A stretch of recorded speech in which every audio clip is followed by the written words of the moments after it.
Consistency is the hallmark of truth, y'all. All right. Crank it. So I guess with Zarphexology, it's a little bit different because instead of everything kind of existing in one circle, I see each of the 9 sort of types existing in their own respective circles. But what's interesting is that this maps onto it, like what the symbols correspond to over here. Notice you got Zith for peacemaker, Vith for reformer, Kip for helper, Zith for achiever, E for individualist, Ni for investigator, A for loyalist, Kith for enthusiast, and Phi for challenger.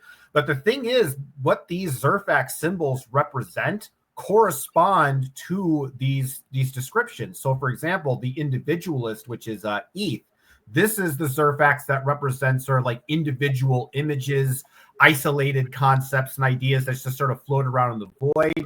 Then you have Ni, which is the more skeptical, logical sort of thing. Mm-hmm.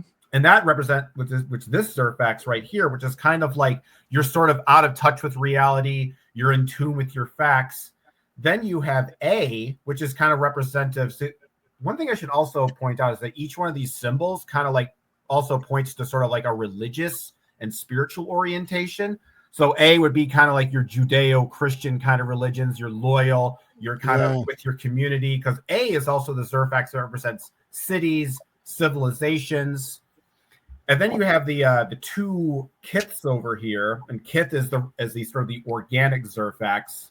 Wow. And you have, which kind of goes with the enthusiastic and the helper. Then you have the achiever, which is represented by Zith. And this is the Zirphax of dreams. So if you're thinking of an achiever, somebody who dreams, they come up with an idea and they achieve their goals.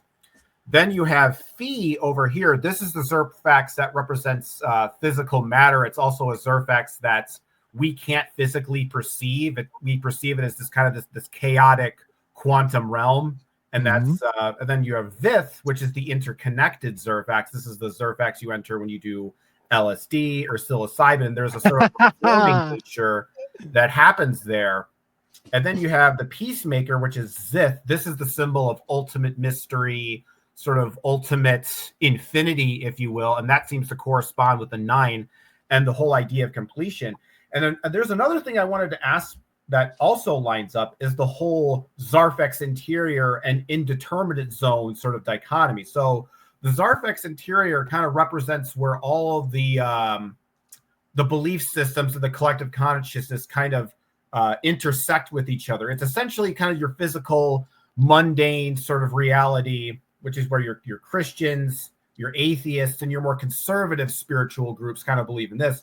Whereas on the other side, indeterminate zone, this is the astral side of the universe, the sort of the dream reflection of the physical world. And this is going to be sort of your occultists, your chaos magicians, your mystics. And as I find it interesting that it seems that the left half of the Enneagram kind of points more towards mundane reality, and the right half of the Enneagram points to a more dreamlike, sort of astral, spiritual aspect of reality. And the kind of the whole Zarphex matrix is kind of represented in the entire sort of Enneagram right here. And you can see how each one of these symbols in the circle perfectly corresponds to the Zirphax in this map that I created a while ago. So for me to want to talk more about Zarphexology, this might be another tool to help you figure out the Enneagram. I think it's just kind of interesting that it's like it really seems to me that it's pointing to a deeper reality there.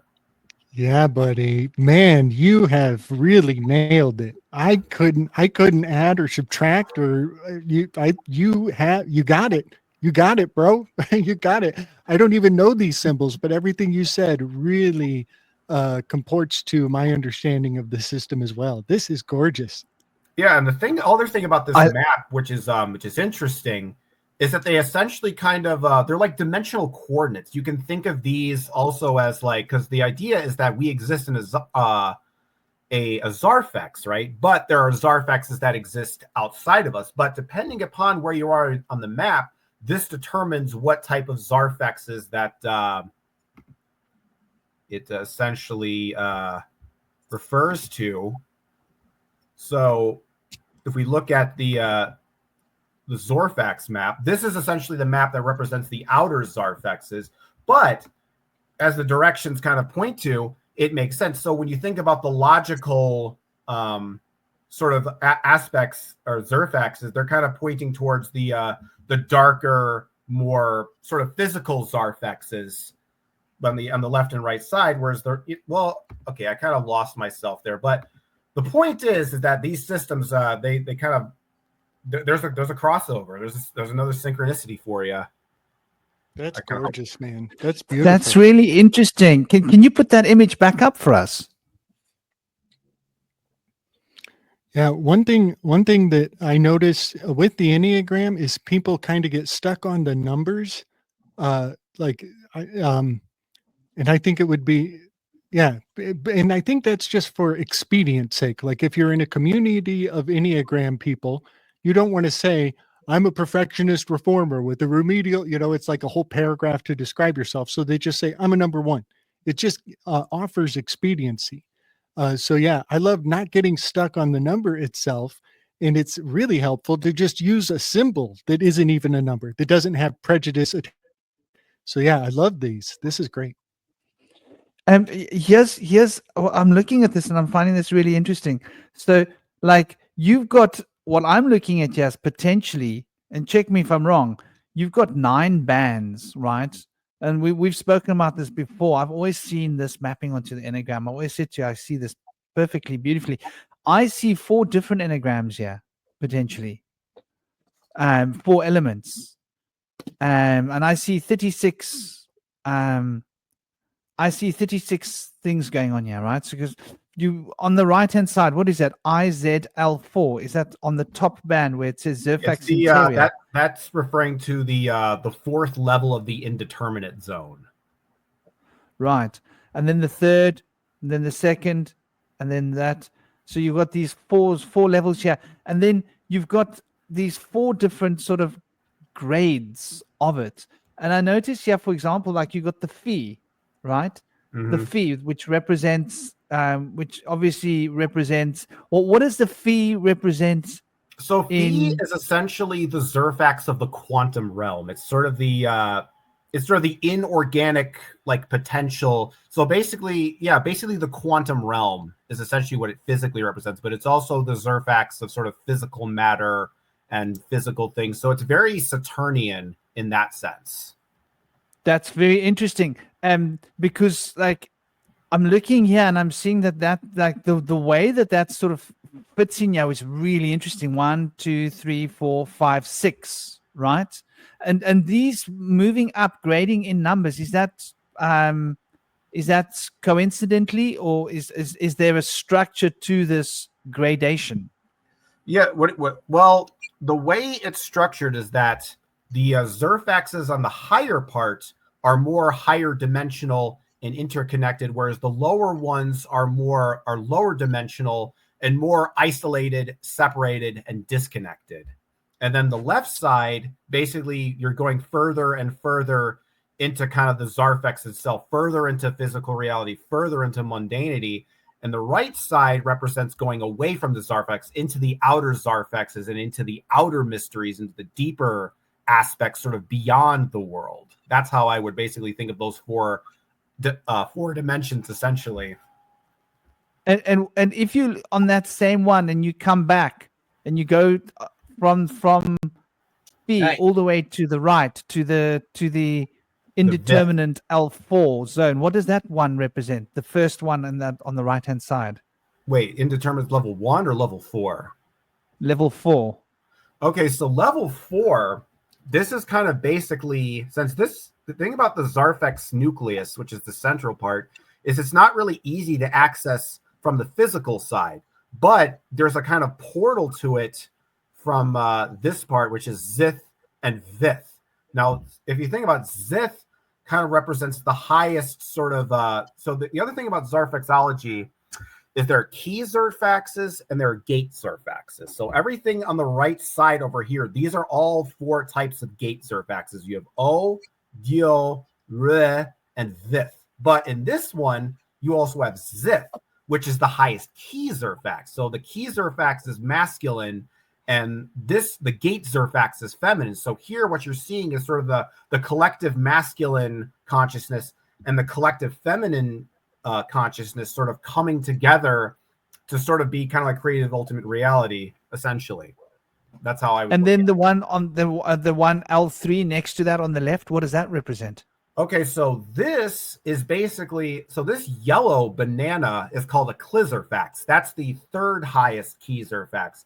Now, basically what this Zirphax does is it connects you to different Zarphexes. So this particular Zirphax, it has a Zirphax that exists within our Zarphex, but it also, it has a duplicate or a copy of a Zirphax in a different Zarphex. So basically the idea is with this is that you kind of astrally project to this Zirphax, and then there'll be another Zirphax on the other side of this gate Zirphax. And so you take that and you kind of mirror your way to a different Zarphex. So, but if you have some kind of limiting belief system, you won't have access to a Zirphax. You'll have access to a lower key Zirphax that doesn't, the thing with belief systems, which are called Zirphaxes in the system, is that they keep you locked within the Zarphex by sort of singularizing your belief around a particular individual idea. So for example, Christianity, the idea is that God is the creator of ultimate reality and nothing exists outside of God. So this over here on the right side of the indeterminate zone, this would be basically where God sort of sits. And that if you can when you have an open mind and an open imagination, you can then use this Zirphax, the Zirphax, to enter the other side. And the reason there's one on each level is that you can basically use these to go to different types of Zarphexes depending upon which channel you're in. It's all very complicated, but it's like so the second one basically creates a duplicate of itself so that you can superimpose it elsewhere. Yeah, that's kind of We're the talking idea. about like effectively what it has could the properties equate of to a both. quantum entanglement portal of sorts. Yeah, how it's that kind of like operates to split yourself into two. So you're effectively becoming the duad. Yeah, it's a kind of a quantum non-locality going from monad to kind duad. of Zirphax. It has those properties to it. And what does the next one represent? Level 2.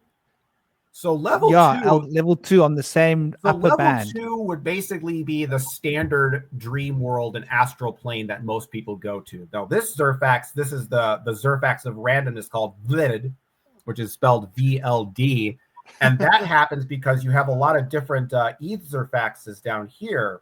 Now, these are basically, imagine like a black void, and every symbol, every object or idea is represented as an image floating through a black space. This is what this Zirphax plane represents. And when those, because they have no direction and they're going through a black void, they kind of intermesh with each other randomly. And then when they rise up, they become the nonsense dream. Now, if you're in a lucid dream, this Zirphax changes into a different Zirphax called Biv. Now, this is the Zirphax of lucid dreaming and so on and so forth.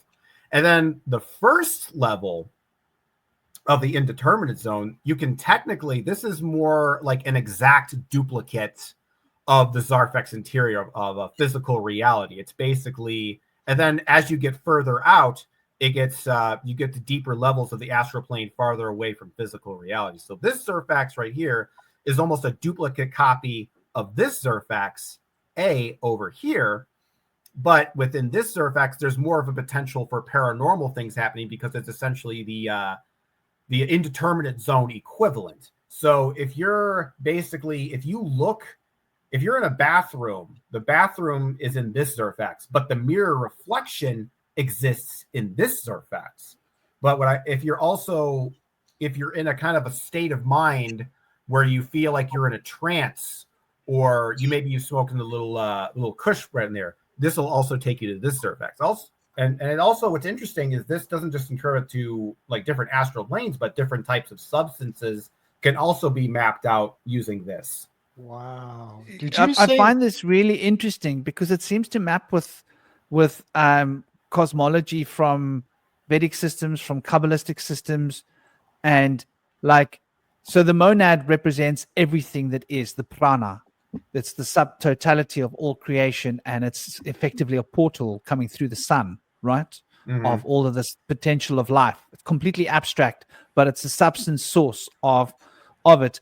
This then needs to be given potential. The potential of the duad gives it the potential to be able to recreate itself outside of itself, which is what I'm seeing similar idea being represented here by the L3, right? The idea to project yourself out of yourself, the quantum entanglement principle, as I like to consider it. Then the third principle, interestingly enough, represents where you've got form, a structure, like you say, the actual astral plane starting to take form as an actual plane of existence, right? Which maps with the Bina of the Kabbalah in the same way that L3 maps with Chokmah of the Kabbalah, in the same way that the L4 maps with Keter of the Kabbalah. And these principles in the Vedic are not so far apart.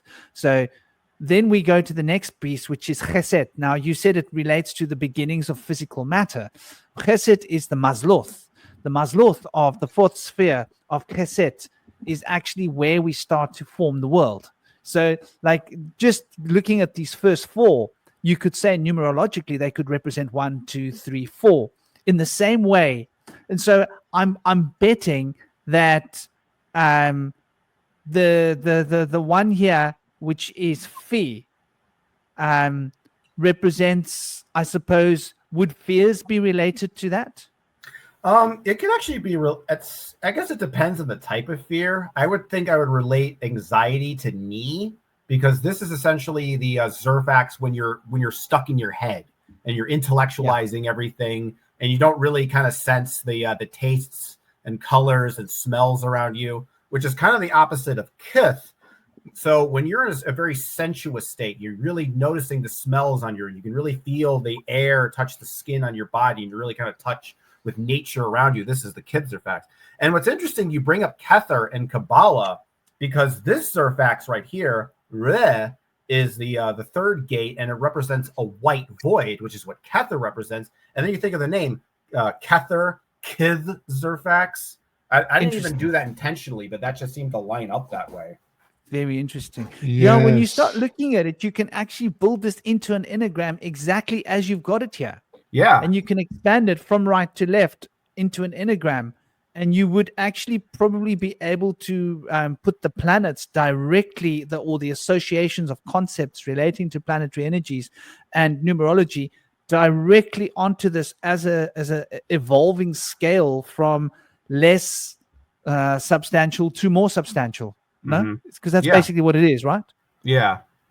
And the other idea too is that so the indeterminate zone level 1 is a reflection of the Zarphex interior level 1, and then and it's kind of like that. Each level 2 is reflective of the other level 2, and so in a weird way, when you go further and further in here, you get closer to the Zarphex nucleus sort of singularity, where all the belief systems of both man and animal converge into kind of a singular called Zarphex, which is kind of like a cluster of Zirphaxes. Dude, you've got to start making videos. I've been telling you. What do you guys think? Like, shouldn't he be putting this content out there? Totally. Huge too. This is like a really good parallel here with the Enneagram as well. Yeah, I was just like kind of comparing it to my system, and I'm like, gosh darn it, it fits. Yeah, man. Did you say you threw this together as we were speaking? This particular picture, yes. I made this particular diagram a long time ago, but I kind of slapped some stuff on top of it. Buddy, I am so impressed by you. I'm so impressed. This is really fascinating. In a little bit, I'm going to show another graphic, and I just want people to keep in mind how